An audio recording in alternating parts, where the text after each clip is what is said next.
નમસ્કાર. આજનો આપણો વિષય ખૂબ જ રસપ્રદ છે. આપણે વાત કરીશું કિશોરાવસ્થાની, એક એવો સમયગાળો જ્યારે શરીરમાં અને મનમાં કેટલાય ફેરફારો થાય છે. તો ચાલો આ અદ્ભુત સફરને સાથે મળીને સમજીએ. તો ચાલો એક નજર નાખીએ કે આજે આપણે કયા મુદ્દાઓ પર વાત કરવાના છીએ. સૌથી પહેલાં પુખ્ત બનવાની આ સફર શું છે એ સમજીશું. પછી શરીરમાં જે મોટા ફેરફારો થાય છે એ જોઈશું.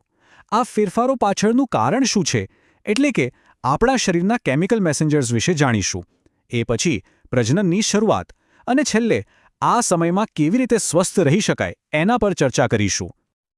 તો સૌથી પહેલાં ચાલો એ સમજી લઈએ કે આ જીવનને બદલી નાખનારા તબક્કાને કહેવાય શું છે. જુઓ, જીવનનો એ સમયગાળો જ્યારે બાળપણ પૂરું થાય અને પુખ્તવયની શરૂઆત થાય એને કિશોરાવસ્થા કહેવાય છે. સામાન્ય રીતે આ લગભગ 11 વર્ષની ઉંમરથી શરૂ થઈને 18 કે 19 વર્ષ સુધી ચાલે છે, જેને આપણે ટીનેજ પણ કહીએ છીએ. હવે આ કિશોરાવસ્થાની અંદર જ એક ખાસ તબક્કો આવે છે. આ એ સમય છે જ્યારે શરીરમાં મોટા ફેરફારો થવા લાગે છે અને શરીર પ્રજનન માટે સક્ષમ બને છે. બસ આ જ શારીરિક પરિવર્તનના સમયને તરુણાવસ્થા એટલે કે પ્યુબર્ટી કહેવાય છે. તો ચાલો હવે એ જોઈએ કે આ મહાન પરિવર્તનના યુગમાં શરીરમાં કેવા કેવા ફેરફારો જોવા મળે છે. તો સવાલ એ છે કે સૌથી પહેલો અને સૌથી દેખીતો ફેરફાર કયો છે? વેલ, એ છે ઊંચાઈમાં અચાનક વધારો, જેને આપણે ગ્રોથ સ્પર્ટ પણ કહીએ છીએ. જાણે કે અચાનક જ શરીર લાંબુ થવા લાગે છે. અને આ જે ચાર્ટ છે એ બહુ રસપ્રદ વાત કહે છે. એ દર્શાવે છે કે કઈ ઉંમરે સરેરાશ કેટલી ઊંચાઈ પ્રાપ્ત થઈ જાય છે. આનાથી એ સમજાય છે કે ઊંચાઈ વધવી એક કુદરતી અને સામાન્ય પ્રક્રિયા છે. હા, દરેક વ્યક્તિમાં આ વધારો અલગ અલગ સમય થઈ શકે છે, પણ થાય છે જરૂર. ઊંચાઈ તો વધે જ છે, પણ સાથે સાથે શરીરનો બાંધો પણ બદલાય છે. ટેસ્ટીસ ધરાવતા શરીરમાં ખભા અને છાતીનો ભાગ પહોળો બને છે અને સ્નાયુઓ વધુ મજબૂત દેખાવા લાગે છે. જ્યારે અંડાશય ધરાવતા શરીરમાં કમરની નીચેનો ભાગ વધુ પહોળો બને છે. આ બધા ફેરફારો શરીરને એક નવો આકાર આપે છે. અને હા, અવાજનું શું? અવાજ અચાનક ઘોઘરો કેમ થઈ જાય છે?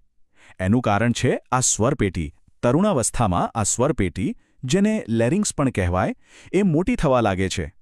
આના કારણે જ ગળામાં એક ઉપસેલો ભાગ દેખાય છે, જેને એડમ્સ એપલ કહીએ છીએ. અને આ જ કારણે અવાજમાં પણ ફેરફાર આવે છે. આ બધા ફેરફારોની સાથે સાથે ત્વચામાં પણ બદલાવ આવે છે. આ સમય દરમિયાન પરસેવાની અને તેલની ગ્રંથિઓ વધુ પડતી સક્રિય થઈ જાય છે. અને એનું જ પરિણામ છે ખીલ અને પિમ્પલ્સ, જે આ ઉંમરમાં ઘણા લોકોને પરેશાન કરે છે. પણ આ બધા ફેરફારો થાય છે શા માટે? એવું તો શું છે શરીરમાં જે આ બધા બદલાવ લાવે છે? ચાલો હવે એ અદૃશ્ય શક્તિને સમજીએ જે આ બધું કંટ્રોલ કરે છે. તો આ સવાલનો જવાબ છે અંતઃસ્ત્રાવો એટલે કે હોર્મોન્સ. આ એક પ્રકારના કેમિકલ મેસેન્જર છે. વિચારો કે એ આપણા શરીરના પોસ્ટમેન છે, જે શરીરના અલગ અલગ ભાગોને સંદેશો પહોંચાડે છે કે હવે બદલવાનો સમય આવી ગયો છે. આ હોર્મોન્સ બનાવે કોણ છે? એના માટે શરીરમાં એક આખી સિસ્ટમ છે, જેને અંતઃસ્ત્રાવી પ્રણાલી કહેવાય છે. અને આ આખા મિશનનું કંટ્રોલ સેન્ટર એટલે કે બોસ એ છે પિટ્યુટરી ગ્રંથિ, જે મગજમાં આવેલી હોય છે. તે જ શુક્રપિંડ અને અંડાશય જેવી ગ્રંથિઓને ઓર્ડર આપે છે. આ ફ્લોચાર્ટ જુઓ. આખી પ્રક્રિયા એકદમ સ્પષ્ટ થઈ જશે. પિટ્યુટરી ગ્રંથિ સિગ્નલ મોકલે છે. જો શરીર ટેસ્ટિસ ધરાવતું હોય તો એ ટેસ્ટોસ્ટેરોન નામનો હોર્મોન બનાવે છે. અને જો અંડાશય ધરાવતું હોય તો એસ્ટ્રોજન નામનો હોર્મોન. બસ આ હોર્મોન્સ રિલીઝ થતાં જ તરુણાવસ્થાના બધા ફેરફારો શરૂ થઈ જાય છે.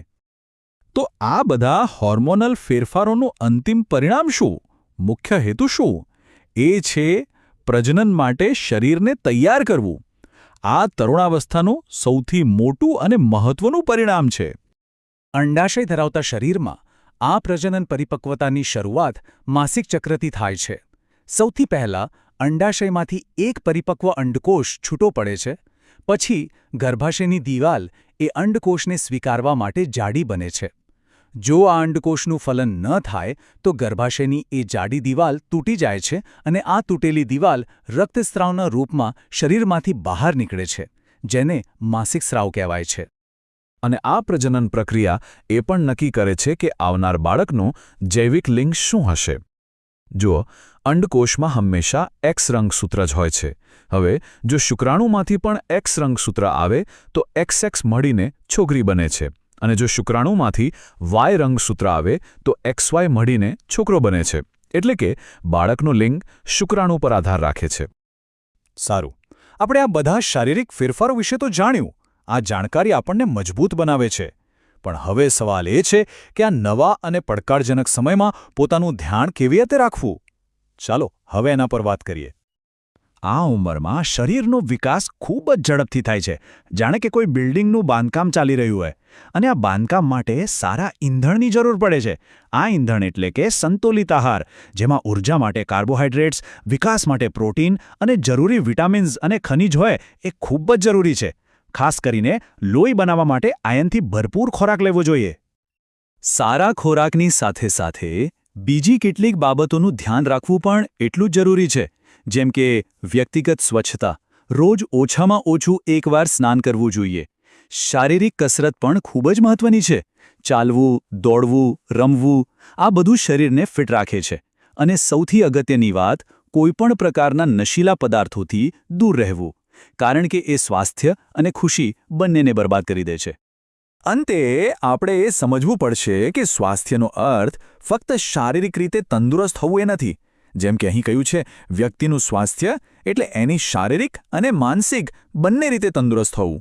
મન ખુશ અને શાંત હોય એ પણ એટલું જ જરૂરી છે. તો આપણે જોયું કે કિશોરાવસ્થા કોઈ રહસ્ય નથી, પણ એ કુદરતની એક અદ્ભુત રચના છે. એક એવી પ્રક્રિયા જે આપણને પુખ્ત બનાવે છે. આ સમજણ સાથે ડરવાની નહીં, પણ આ નવા અધ્યાયને ઉત્સાહથી અપનાવવાની જરૂર છે. તો વિચારો, જીવનના આ નવા પ્રકરણ સાથે કઈ નવી શરૂઆત કરશો.